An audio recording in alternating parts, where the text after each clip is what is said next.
And now a special discussion here in India Decides at 9. A little earlier, I spoke to Rani, Mukerji and Vidya Balan on their film No One Killed Jessica, which is due for release on the 7th of this month.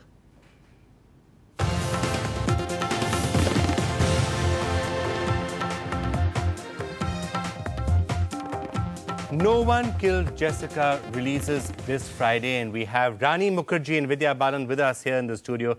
This, of course, is a film that resonates, I think, for many of us who went through that entire campaign a couple of years back. How important film has this been for you? Why don't I start with you, Vidya?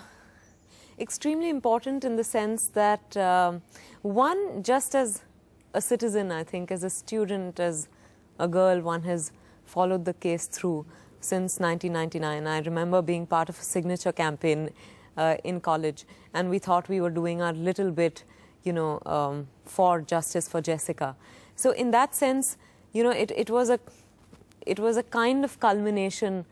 You had seen the case go through various stages, and finally, I read a script which was giving people their due for having come together, and people's power. Yeah, because it is really an example of a people's movement, you know, and even the way the media actually was responsible in mobilizing public opinion and bringing people together. So you saw all of that come together in that one script. Rani, you play a journalist in this, right? A TV reporter. This is becoming a habit for you. You've anchored right here at the time of Bunty or Bubbly, and now you're playing a TV reporter out here. When can we get you to take over the 9 o'clock news? You know, long-term basis, jobs in threat. No, I think I've got some kind of a connection with NDTV, I guess. I think I enjoyed doing Bunty Bubbly at that point of time so much. But obviously that was all fun and games, and it was different then. But I think this film, by just doing the film, I've just kind of realized that I respect media people too much.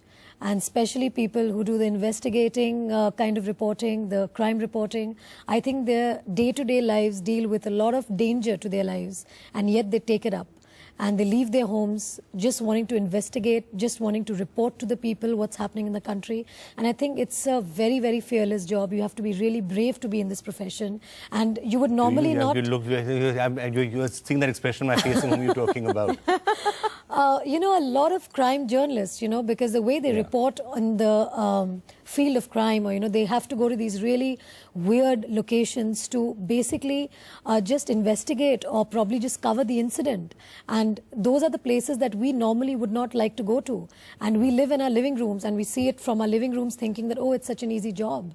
But actually, it takes a lot of guts to actually go there with your camera person and actually shoot that for your country people to sit and watch. And I think what has happened is really sad to that poor girl, and I really hope and pray that her soul rests in peace.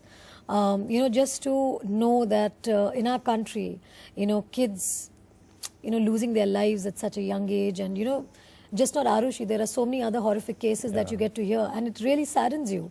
And not all those cases can be taken up in media campaigns. In fact, the vast majority of them just happen and no one ever mentions them. And it feels really, really sad. And it's not only India, I think around the world. I think all we need now is just to pray for world peace at the end of the day, and people just not doing and, you know, committing such crimes. They should just go watch movies and have fun, I think. And have fun. Well, let's hope that they do that this Friday. Yes. So, all the best for the film, and let's hope it does really well. Thank you both so much for joining us. Pleasure. Thank you. Thanks for being with us.